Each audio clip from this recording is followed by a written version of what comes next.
Hello everyone and welcome to my channel. First of all happy independence day to you all. आज हमारे देश के लिए बहुत इंपॉर्टेंट दिन है and may we the citizen of India help our country to prosper and reach such great heights that our generations past generations have ever imagined in their life. Okay, so now getting back to the topic. आज जो video है वो बहुत ही important होने वाला है and please इसको last तक देखना। मैं ऐसा क्यों कह रही हूँ? क्योंकि काउंसलिंग का प्रोसेस एक तरफ और एडमिशन अलॉटमेंट का प्रोसेस एक तरफ। अगर इसमें एक भी डॉक्यूमेंट्स ऊपर नीचे हो जाता है या फिर अगर हम लोग कोई भी एक पॉइंट को अच्छे से नहीं समझ पाते हैं, we may lose a better seat. Okay, so please watch this till the end. Now getting back to the topic here, that is a PDF. ये जो आप लोग स्क्रीन पर देख रहे हो ना, ये मैंने यूपी नीट का जो उन लोगों ने ब्रोशर निकाला था काउंसलिंग के लिए, उससे लिया है। उसके page number I show you, the page number is 12। तो आप लोग भी वहां से जाकर देख सकते हो। वहां पे जो मतलब नेसेसरी एकदम मैंडेटरी डॉक्यूमेंट्स है उनका लिस्ट दिया गया है। तो मैं एक बार वो पढ़ देती हूँ, फिर मैंने यहाँ पर जो अपना लिस्ट बनाया है उसमें भी आपको बता दूंगी कि टोटल कितने चाहिए। तो सबसे पहले जो ऑफिशियली मैंडेटरी डॉक्यूमेंट्स है मैं उसका पढ़ देती हूँ। यहाँ पे लिखा हुआ है, प्रवेश के समय निम्नलिखित मूल अभिलेखों का सत्यापन आवंटित मेडिकल अथवा डेंटल कॉलेज या फिर नोडल सेंटर पर अभ्यर्थियों द्वारा स्वयं उपस्थित होकर कराया जाएगा। स्वयं, ओके, हम लोग को वहाँ पर्सनली जाकर करना है। ऐसा नहीं कि हमारे मम्मी पापा भाई बहन चले जाएंगे, हमें खुद नोडल सेंटर पर जाना है एंड वहां पर जाकर हमें एडमिशन लेना है अपना डॉक्यूमेंट्स जमा करके। डॉक्यूमेंट्स क्या क्या चाहिए? आवंटन पत्र की कॉपी, नीट यूजी 2025 का प्रवेश पत्र एवं स्कोर कार्ड, हाई स्कूल एवं इंटरमीडिएट की मार्कशीट तथा प्रमाण पत्र, सामान्य निवास प्रमाण पत्र, आरक्षण संबंधी प्रमाण पत्र, पहचान प्रमाण पत्र की छायाप्रति। और यहाँ पे देखो लिखा हुआ है क्लियरली कि प्रवेश के समय अभ्यर्थी को समस्त अभिलेख मूल रूप में एवं स्वयं प्रमाणित छायाप्रतियों के साथ जमा करना अनिवार्य होगा। मतलब कि हमें जो है ओरिजिनल डॉक्यूमेंट्स यहाँ पे सबमिट करना है। ओके, ओरिजिनल यहाँ पे क्लियरली लिखा गया है। लेकिन अब ऐसा केसेस में हो सकता है कि बहुतों का ओरिजिनल डॉक्यूमेंट्स अचानक से खो जाए या फिर खो गया हो, नहीं हो। तो आप एक चीज कर सकते हो, आप एक एफिडेविट बनवा सकते हो या फिर कोई एक सेल्फ प्रोक्लेम्ड वो अटेस्टेड करवा सकते हो कि हाँ मेरा खो गया है, मेरे पास ये फोटो कॉपी है और ये जो फोटो कॉपी है ये सही है, ये गलत नहीं है। चाहे तो अपने स्कूल प्रिंसिपल से साइन करवा लो या फिर कहीं पे भी कोर्ट में जाके आप वो करवा सकते हो। एक ऑप्शन वो रहता है अगर आपका खो गया है तो। अब मैं आती हूँ यहाँ पर कि मैंने जो लिस्ट बनाया है वो क्या क्या है। ओके, तो सबसे पहले जो मैंने यहाँ पे लिस्ट बनाया, जो मैं अपने लिए डॉक्यूमेंट्स रेडी करवाई हूँ, मैं उनका लिस्ट बनाई हूँ कि मैं क्या क्या ले जा रही हूँ अपने साथ। तो यहाँ पर सबसे पहले है नीट एडमिट कार्ड, 10th का मार्कशीट, 10th का पासिंग सर्टिफिकेट, 12th का मार्कशीट, 12th का पासिंग सर्टिफिकेट। अब यहाँ पे जो बहुत सारे बोर्ड्स होते हैं उनमें पासिंग सर्टिफिकेट एंड मार्कशीट दोनों एक ही होता है, अलग अलग नहीं दिया जाता है। तो डरने का कोई जरूरत नहीं है। अगर आपके बोर्ड में एक ही चीज दिया गया है दोनों को कंबाइन करके, तो वो एक ही काम करेगा। ऐसा थोड़ी है कि आप लोगों के बोर्ड में नहीं दिया गया तो आप लोग कहीं और से लेकर आओगे। नहीं, don't worry, you don't need to worry. अगर पासिंग सर्टिफिकेट एंड मार्कशीट दोनों में से कोई एक दिया है आपका बोर्ड तो वो भी चलेगा। Then we have photograph 8 pieces. ये जो 8 पीसेस है ऑफिशियली कहा जाता है, लेकिन मैं तो ऐसा कहूंगी कि भाई साहब एटलीस्ट 20-25 लेके चलो एक्स्ट्रा। ये तो क्या प्रॉब्लम है, 5 साल में यूज हो जाएगा। फोटो कॉपी में तो एक फोटो कितना ही वजन लेगा आपके बैग में, तो जितना एक्स्ट्रा ले जा सकते हो फोटो उतना ले जाओ। Then we have proof of identity. What is proof of identity? It is nothing, just Aadhaar card या फिर वोटर आईडी कार्ड या फिर आपका ड्राइविंग लाइसेंस या फिर पासपोर्ट, कोई भी। भाई इतना दिमाग लगाना नहीं है, अपना आधार कार्ड उठाओ और चलते बनो बस, ठीक है। उतना लगाना ही नहीं है कि हम पासपोर्ट ले जाएंगे, ड्राइविंग लाइसेंस ले जाएंगे, नहीं, आधार कार्ड लो, काम खत्म।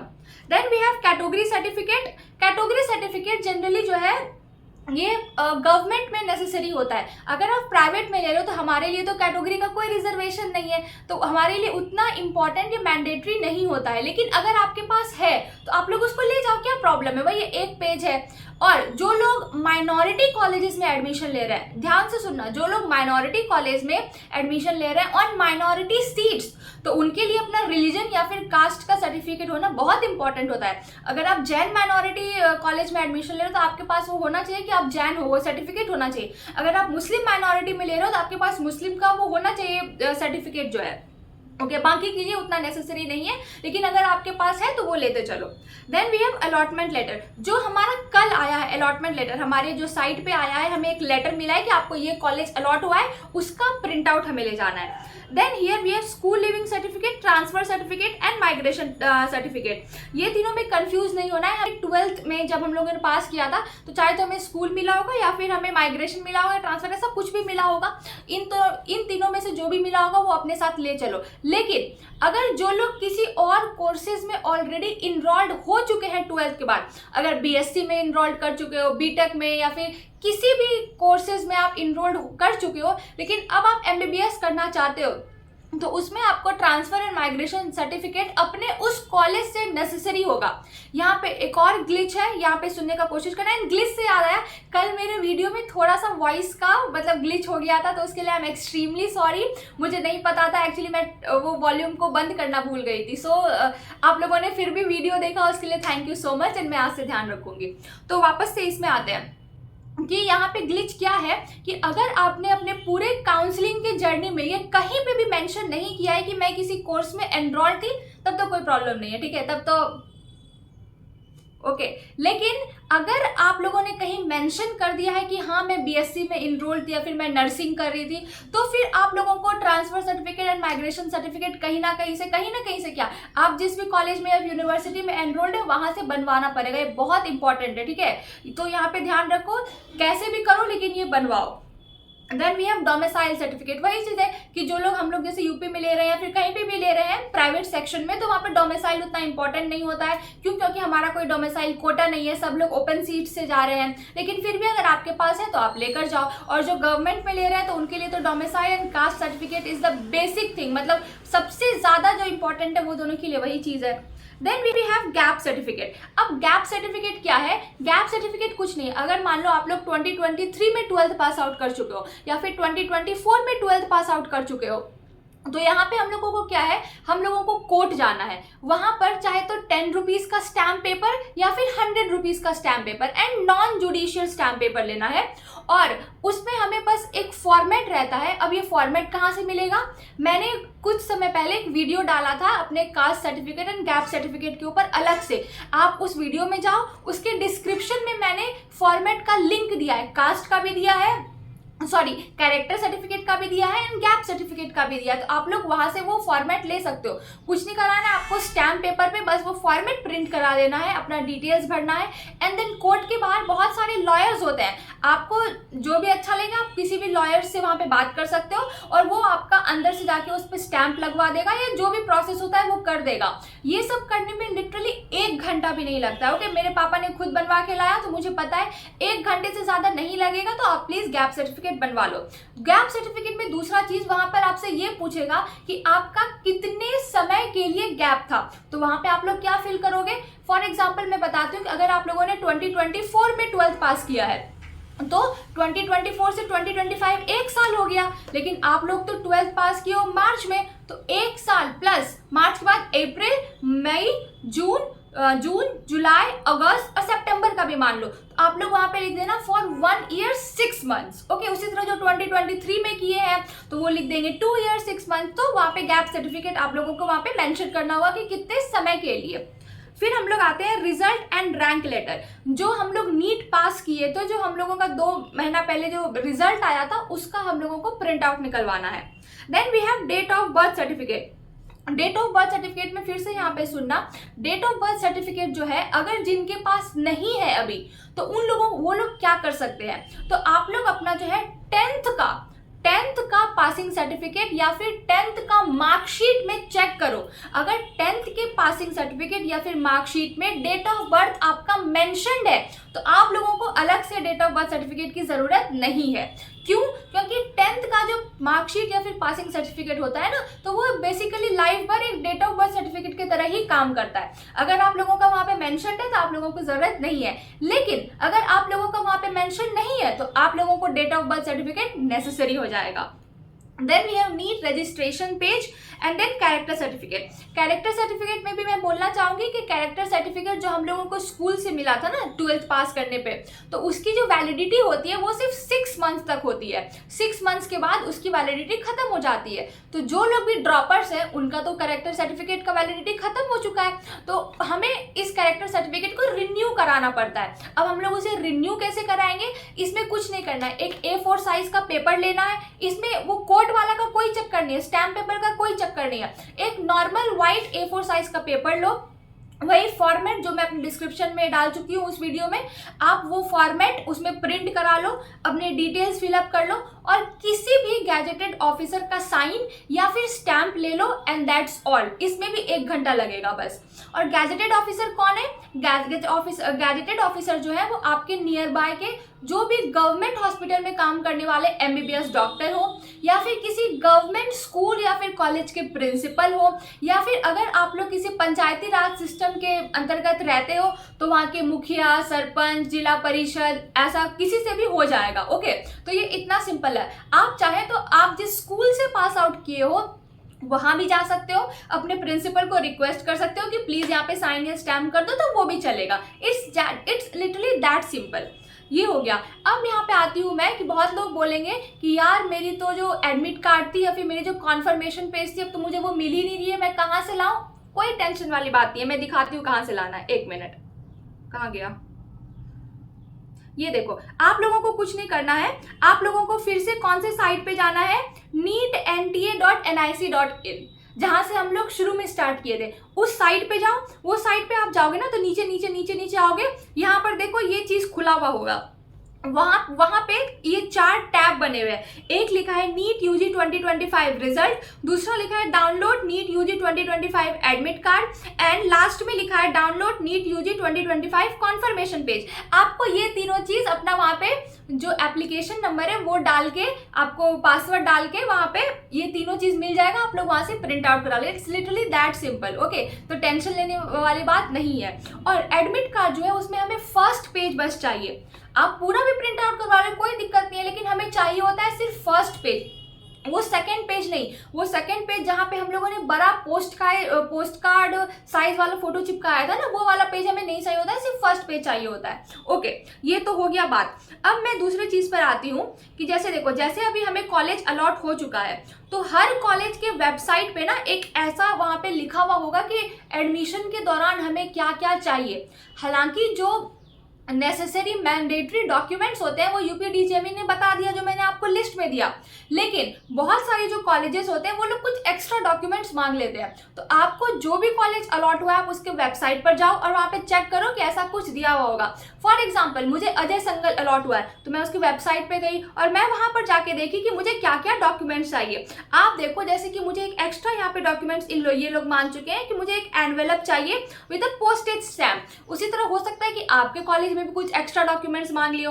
अब देखो, जैसे कि मुझे 8 फोटोग्राफ्स, मैं सोची थी कि मैं 8 फोटोग्राफ्स ले जाऊंगी, लेकिन आप देखो यहाँ पे क्या कहे हैं, ये लोग मुझसे 25 पासपोर्ट साइज कलर फोटोग्राफ्स मांगे। पता नहीं क्यों मांगे 25, तो मैं तो 25 तो उन लोगों को दूंगी, मैं 5 और एक्स्ट्रा रखूंगी, तो टोटल 30 फोटोग्राफ्स मैं करवाने वाली हूँ।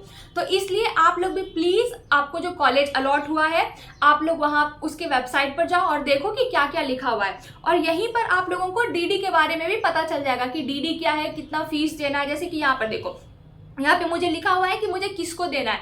ये DD सब पे मैं भी बाद में आऊंगी आगे इस वीडियो में, जब मैं प्रोसेस के बारे में आपको बताऊंगी। हालांकि मुझे लगता है मैंने डॉक्यूमेंट्स का सारा बता दिया है, तो अब मैं प्रोसेस पे आ जाती हूँ। वेट अ मिनट, अब यहाँ से बहुत इंपॉर्टेंट चालू होने वाला है, तो प्लीज लास्ट तक देखना and please subscribe to my channel. आज मैं बोलना ही भूल गई, please subscribe to my channel, क्योंकि मुझे इससे बहुत मोटिवेशन मिलता है। और आप लोग चाहते हो ना कि मैं आगे इसी तरह और सपोर्ट कर, मतलब आप लोगों के लिए इन्फॉर्मेशनल वीडियोस बनाते रहूं कि कॉलेज में क्या हो रहा है, कॉलेज में स्टडी मटीरियल्स क्या क्या है, कौन से बुक्स हैं, कौन से लेक्चर्स हैं। तो आप लोगों को प्लीज मुझे सब्सक्राइब करना पड़ेगा। Okay, so please subscribe and like my channel. हम लोग आते हैं प्रोसेस के ऊपर। वेट अ मिनट, मैं यहाँ पे एक एक्स्ट्रा पेज ऐड कर देती हूँ। It's here.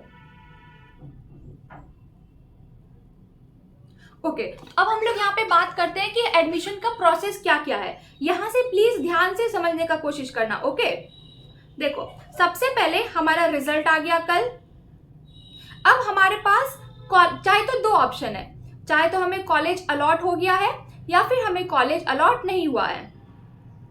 सबसे पहले मैं बात करती हूँ जिन्हें कॉलेज अलॉट नहीं हुआ है। जिन्हें कॉलेज अलॉट नहीं हुआ है वो लोग राउंड 2 में जा सकते हैं। उन लोगों को फ्रेश रजिस्ट्रेशन राउंड 2 में जा सकते हैं और उन लोगों को फ्रेश रजिस्ट्रेशन कराने की जरूरत नहीं है, ऑलरेडी रजिस्ट्रेशन किया हुआ है। लेकिन आप लोग यहाँ पर वापस से चॉइस फिलिंग कर सकते हो, चॉइस फिलिंग फ्रेश कर सकते हो। आप लोगों ने राउंड 1 में जो भी चॉइस फिल किया उससे डजेंट मैटर, अब वो कहानी खत्म हो गया, वो नल एंड वॉइड साबित हो गया।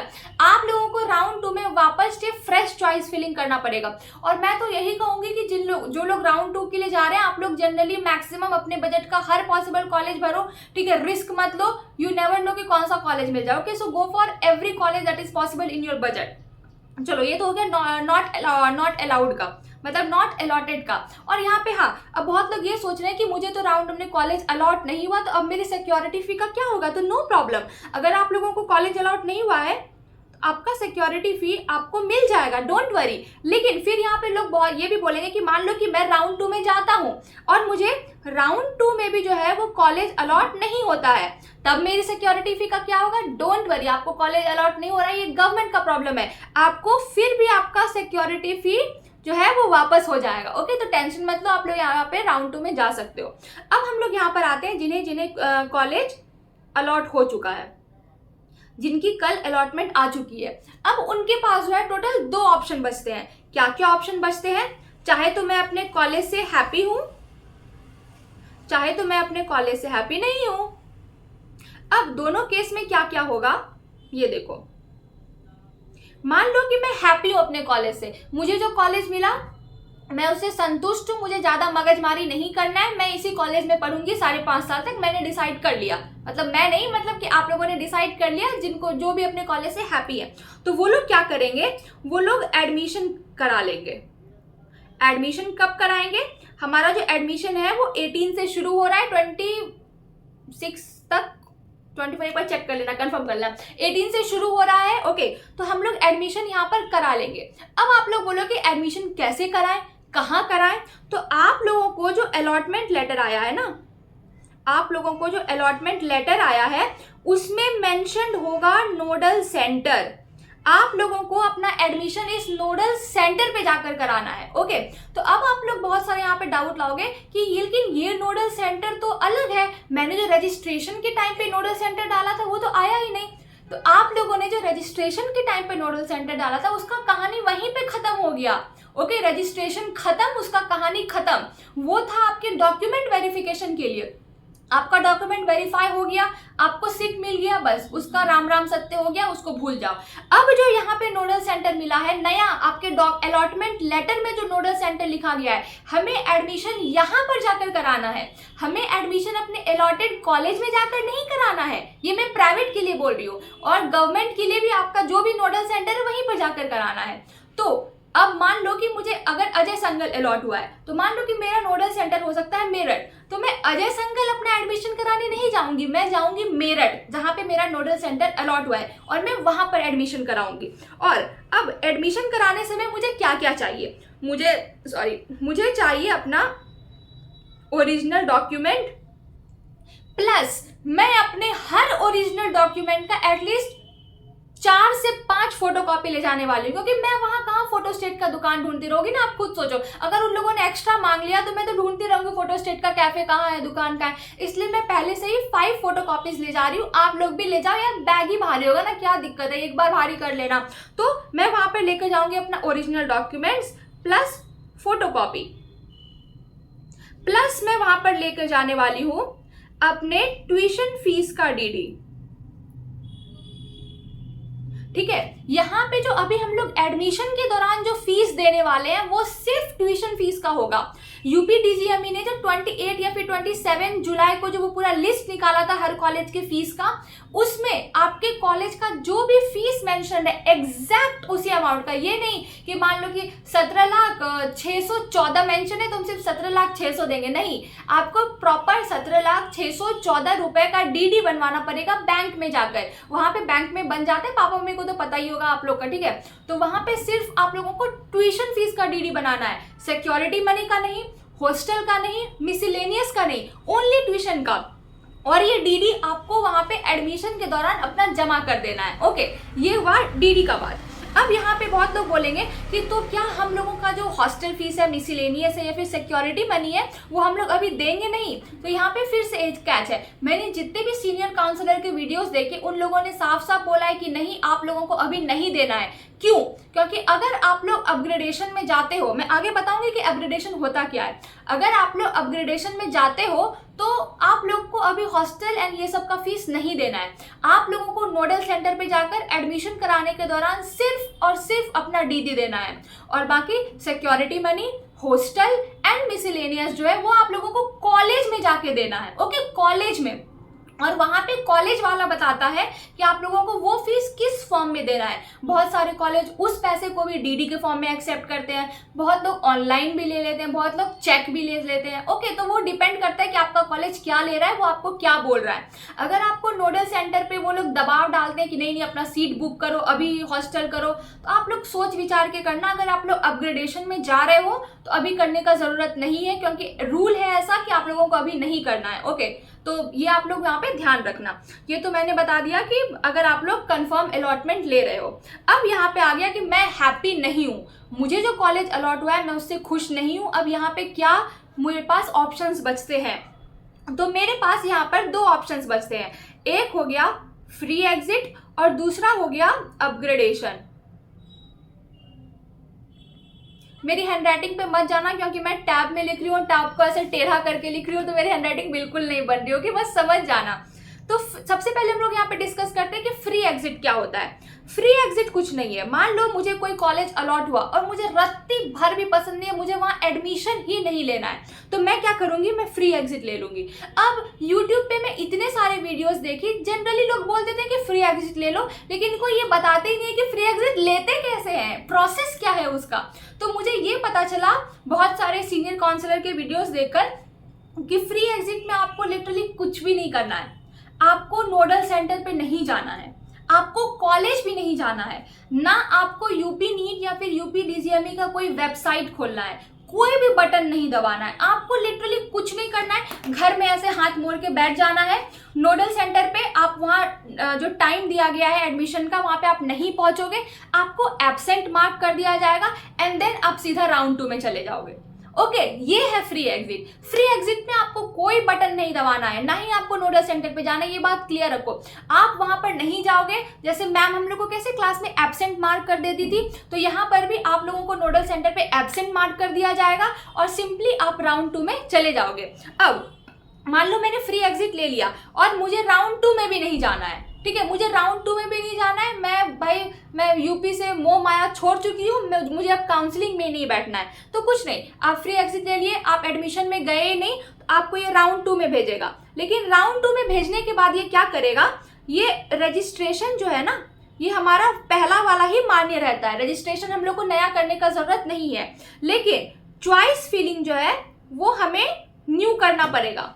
चॉइस फिलिंग न्यू करना पड़ेगा। अगर आप लोगों को काउंसलिंग से ही बाहर होना, आप लोग चॉइस फिलिंग भी मत करना, तो सिंपली आप काउंसलिंग से बाहर हो जाओगे, आपको आपका जो सिक्योरिटी मनी है वो वापस मिल जाएगा। खुशी खुशी राजी खुशी किसी और स्टेट में ले लो या फिर डीम्ड में ले लो या फिर और कोई कोर्सेज में एनरोल करना चाहते हो तो कर लो, आपका पैसा फ्रीज नहीं होगा। अगर आप राउंड 1 में ही फ्री एग्जिट लेते हो, अगर आप राउंड 2 में अगर कोई कॉलेज अलॉट हो गया आपको और तब आप उस समय कॉलेज नहीं ले रहे हो, तब उस समय आपका जो 2 लाख का सिक्योरिटी फी है वो फॉरफिट कर लिया जाएगा, वो आपको वापस नहीं मिलेगा।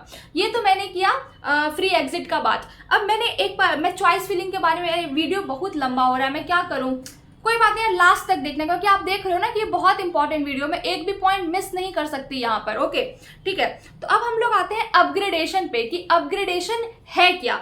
अपग्रेडेशन वो है कि मुझे जो कॉलेज मिला ठीक ठाक है, मुझे ठीक ठाक पसंद आ गया। ओके, तो मैं क्या करूंगी, मैं वहां पे एडमिशन ले लूंगी जाकर। मैं एडमिशन ले ली, कहां पर जाकर ली, अपने अलॉटेड नोडल सेंटर पर जाकर एडमिशन ली। और मैंने फीस क्या दिया, अपना सिर्फ ट्यूशन फीस का डीडी दिया। मैंने हॉस्टल नहीं दिया, मैंने सिक्योरिटी मनी नहीं दिया, और ना ही मैंने मिसलेनियस दिया। मैंने कुछ नहीं दिया, सिर्फ अपना ट्यूशन फीस का डीडी दिया, अपना ओरिजिनल डॉक्यूमेंट दिया। अब मैंने वहां पे एडमिशन ले लिया, और वहां एडमिशन पे नोडल सेंटर में कोई जो ऑफिसर होंगे, जो भी वहां पे बैठे होंगे, मैं उनको बोलूंगी कि मुझे अपग्रेडेशन में जाना है सर या फिर मैम। तो वो लोग क्या करेंगे, वो लोग जो मेरा वहां पे साइट खुला हुआ होगा या उन लोगों का जो भी प्रोसीजर होगा, वहां पर वो लोग मुझे अपग्रेडेशन में मार्क कर देंगे। तो उससे क्या हो जाएगा कि मैं राउंड 2 के अपग्रेडेशन में चली जाऊंगी। अब राउंड 2 का अपग्रेडेशन कैसे होता है ये समझो। मुझे फ्रेश रजिस्ट्रेशन कराने की जरूरत नहीं है, मुझे फ्रेश रजिस्ट्रेशन कराने की जरूरत नहीं है। जो मैंने राउंड 1 में रजिस्ट्रेशन कराया था वही होगा, फ्रेश रजिस्ट्रेशन नहीं कराना है। मुझे सिर्फ और सिर्फ चॉइस फिलिंग करनी है। ओके, मुझे सिर्फ और सिर्फ नया चॉइस फिलिंग करना है अपने अपग्रेडेशन के लिए। अब मैं चॉइस फिलिंग पे वापस से आऊंगी। ये तो हो गया पूरी आप लोग यहाँ पे एक समझ गए कि पूरा ओवरव्यू क्या होता है। ओके, अब मैं यहाँ पे चॉइस फिलिंग पे एक सेपरेट सेक्शन बना रही हूँ। ये भी ध्यान से सुनना कि चॉइस फिलिंग करते कैसे हैं। देखो, मान लो या तो मैं फ्री एग्जिट लेके जा रही हूँ राउंड 2 में, या फिर मैं अपग्रेडेशन लेकर जा रही हूं राउंड 2 में। दोनों केस में मुझे फ्रेश चॉइस फिलिंग करना पड़ेगा। फ्रेश चॉइस फिलिंग करना पड़ेगा दोनों चीज में। मैं अगर राउंड 2 में किसी भी वे से जा रही हूं तो मुझे फ्रेश चॉइस फिलिंग करना पड़ेगा। अब ये फ्रेश चॉइस फिलिंग है क्या? फ्रेश चॉइस फिलिंग ये है कि आपने राउंड 1 में जो भी कॉलेज भरा था वो सब आपका गायब हो गया, ऐसे करके उड़ा दिया गया। ओके, एक भी कॉलेज वहां पे मेंशन नहीं है। अब आप लोगों के सामने वापस से 31 के 30 कॉलेजेस हैं। 31 नहीं, एनसीआर मेरिट आएगा तो आएगा, बाकी 30 कॉलेजेस हैं आप लोगों की आंख के सामने। अब आप उसमें से कोई भी कॉलेज किसी भी ऑर्डर में रख सकते हो। ऐसा बिल्कुल नहीं है कि आप राउंड 1 में जिन कॉलेजेस को रखे थे उसी को ऊपर नीचे कर सकते हो, नहीं, आप न्यू कॉलेजेस भी ऐड कर सकते हो। आप जो राउंड 1 में रखे थे उन कॉलेजेस को भी वापस से रख सकते हो। आप उन सबको किसी भी ऑर्डर में रख सकते हो, ठीक है, किसी भी ऑर्डर में, इट डजंट मैटर किसको ऊपर रख रहे हो किसको नीचे। लेकिन यहाँ पर राउंड 1 के चॉइस फिलिंग से भी ज्यादा दिमाग लगाने की जरूरत है। क्यों? मान लो कि मैंने जो फर्स्ट टाइम अपना लिस्ट बनाया था वो मैंने नंबर 1 पे लिखा था हिंद सीतापुर, नंबर 2 पे मैंने लिखा था मुजफ्फरनगर, नंबर 3 पे मैंने मान लो लिखा था रामाहापुर, नंबर 4 पे मैंने लिख दिया था जीएस, उसके बाद मैंने लिखा था मान लो गोरखनाथ, एंड देन मान लो मैंने लिखा था अजय संगल, एंड देन मान लो मैं लिखी थी मेयो, एंड देन मैं लिखी थी प्रसाद। और मुझे जो कॉलेज है मान लो मुझे अलॉट हो गया है गोरखनाथ। अब जो मुझे गोरखनाथ कॉलेज अलॉट हो गया है तो मैं फ्रेश जो चॉइस फिलिंग कर रही हूँ, मैं गोरखनाथ से खुश नहीं हूँ, मैं चाहती हूँ कि मुझे रामाहापुर मिले, ठीक है। तो मैं चॉइस जो फ्रेश चॉइस फिलिंग है उसमें क्या करूंगी, मैं सिर्फ ये 4 कॉलेज ऊपर के ही रखूंगी।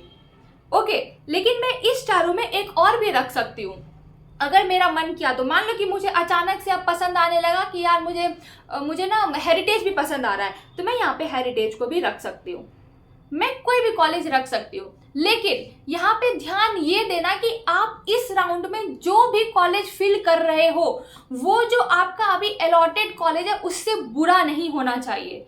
ये नहीं कि आप लोगों को गोरखनाथ मिल गया है और आप लोग अपने फ्रेश चॉइस फिलिंग में प्रसाद या फिर सरस्वती उन्नाव रख दियो। अगर वो दोनों में सीट खाली हुआ तो आपको प्रसाद मिल जाएगा या फिर सरस्वती उन्नाव मिल जाएगा, गोरखनाथ से सीधा वहां, ठीक है। तो आप लोग जो फ्रेश चॉइस फिलिंग कर रहे हो उसमें ध्यान रखना कि जो भी चॉइसेस फिल कर रहे हो वो आपको अभी अलॉटेड कॉलेज से अच्छा कॉलेज हो। ओके, ये ध्यान रखना। दूसरा चीज, जो फ्रेश चॉइस फिलिंग कर रहे हो उसमें जो आपका अलॉटेड कॉलेज है आपको उसको नहीं रखना है। मान लो कि मैं जो फ्रेश चॉइस फिलिंग की राउंड 2 में उसमें मुझे गोरखनाथ मिला था और मैंने फिर से उस लिस्ट में गोरखनाथ को रख दिया, तो मुझे क्या होगा, वापस से गोरखनाथ ही मिल जाएगा, मुझे जो बेटर कॉलेज मिल सकता था वो नहीं मिलेगा। तो ये केस हो जाएगा, जो आपको अलॉट हो गया है उसको आपको नहीं रखना है। एंड देन और फिर मुझे क्या बताना था, गोरखनाथ अलॉट हो गया है, और हाँ, यहाँ पे दूसरा चीज कि मान लो कि मुझे अपग्रेडेशन में कोई एक ही कॉलेज है, मतलब मुझे गोरखनाथ मिला था लेकिन मुझे रामा हापुड़ की सिर्फ ख्वाहिश है, तो हम अपने चॉइस फिलिंग में एक कॉलेज भी रख सकते हैं, सिर्फ रामा हापुड़ भी रख सकते हैं, नो प्रॉब्लम। 4-5 कॉलेज डालने की जरूरत नहीं है, सिर्फ रामा हापुड़ रख देंगे, ठीक है। अब यहाँ पे केस आता है कि मेरा अपग्रेड हुआ या फिर नहीं हुआ। उस केस में क्या होगा, अगर मान लो मैंने रामा हापुड़ को रखा और उस कॉलेज में राउंड 2 में सीट खाली थी और मुझे वो कॉलेज जो है अपग्रेड हो गया, जब मुझे वो कॉलेज अपग्रेड हो गया तो मेरा जो गोरखनाथ है उससे सारा हक खत्म हो जाएगा। अब मैं गोरखनाथ को पीछे मुड़कर नहीं देख सकती, मुझे रामा हापुड़ ही लेना पड़ेगा। एक बार अगर राउंड 2 में कोई न्यू कॉलेज वापस से अलॉट हो जाता है तो आपको जो राउंड 1 में कॉलेज मिला था उस पर आपका कोई हक नहीं रहेगा। आप कंपेयर नहीं कर सकते हो कि मैं रामा हापुड़ और गोरखनाथ में आप कंपेयर कर सकती हो, दोनों में से मुझे जो अच्छा लगेगा मैं वो ले लूंगी, नहीं, आप कंपेयर नहीं कर सकते हो। जो राउंड 2 में मिल गया आपको वही लेना पड़ेगा, इसलिए चॉइस फिलिंग ध्यान से करना। ओके, ये तो मैंने अपग्रेड का आपको बताया कि आपका पहले का जो कॉलेज है वो आपको वो जो कॉलेज है पहले का आपको वो आपको नहीं मिलेगा और आपका सिक्योरिटी मनी जो है वो आपको मिल जाएगा। ओके, क्यों? क्योंकि आप सेकंड राउंड में आके भी कॉलेज ले रहे हो तो आपको सिक्योरिटी मनी मिल जाएगा। अब दूसरा चीज आते हैं कि मेरा अपग्रेड नहीं हुआ। मान लो मुझे गोरखनाथ मिला था, मैंने रामा हापुड़ को रखा था लेकिन मुझे रामा हापुड़ नहीं मिला, मुझे राउंड 2 में वापस से गोरखनाथ ही मिल गया, तो इस केस में भी मेरा सिक्योरिटी मनी जो है वो मेरे पास ही रहेगा, कोई प्रॉब्लम नहीं है। मुझे गोरखनाथ वापस से मिल गया तो मुझे कुछ कराने की जरूरत नहीं है, जब कॉलेज खुलेगा मैं अपना बैग टांग के सीधा कॉलेज चली जाऊंगी, ये प्रोसेस है इसका यहाँ पर। और वापस से हम लोग आते हैं कि अगर मान लो कि आपका अपग्रेड हो गया तो उसमें आप क्या करोगे, तो उसमें कुछ नहीं, आपका जो पहला वाला नोडल सेंटर था, मान लो जो गोरखनाथ वाला नोडल सेंटर था, आपको वहां पे फटाक से दौड़ के जाना है, आपको वहां से अपना डीडी वापस लेना है, आपको वहां से अपना ओरिजिनल डॉक्यूमेंट वापस लेना है और फिर वापस से दौड़ के आपको रामा हापुड़ वाला नोडल सेंटर जाना पड़ेगा और वहां पे राउंड 2 का फ्रेश एडमिशन कराना पड़ेगा। तो ये सब चीज़ था राउंड 2 के लिए क्या प्रोसेस है एंड ऑल।